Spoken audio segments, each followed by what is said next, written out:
আমি আবারও অনেক দিন পর চলে এসেছি তোমাদের জন্য নতুন একটা ভিডিও নিয়ে। সকালই হাতে কেক নিয়ে আমি মায়ের সাথে বেরিয়ে পড়েছিলাম একটা জায়গায় যাওয়ার জন্য, যেখানে ছিল আমার আদিনা কমেডিয়ান দাদাদের সাথে ভিডিও শ্যুট।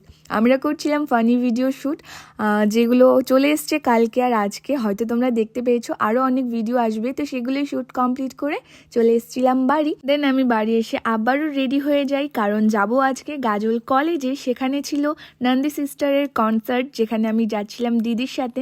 আগে এসে আমি টিটির সাথে দেখা করে নিই, দেন আমি আর মুটকি বেরিয়ে যাই কলেজের উদ্দেশ্যে। না, আমি কলেজে পড়ি না, আমি দিদির বুনু। আমি দিদির সাথে গিয়েছিলাম কলেজে ফার্স্ট টাইম বলতে গেলে। ফার্স্টেই শুরু হয়েছিল ওয়েভস ইন টাউনের এই কনসার্টটা, যেটা খুব সুন্দর ছিল। অনেক এনজয় করেছি আমরা, অনেক নাচানাচি করেছি। দেন তারপরে এসেছিল নন্দী সিস্টার, যেখানে বেশিক্ষণ থাকতে পারিনি, কিন্তু প্রচুর মজা করেছি। ফার্স্ট টাইম গিয়ে দিদিদের সাথে অনেক মজা করেছি আমি। দেন এবার বাড়ি যাওয়ার পালা। নিতে এসেছিল দাদা আমাকে আর দিদিকে পুরো টানতে টানতে কলেজ থেকে বের করেছে বাড়ি নিয়ে যাওয়ার জন্য। তো চলো দেখাচ্ছি নতুন আরেকটি ভিডিওতে।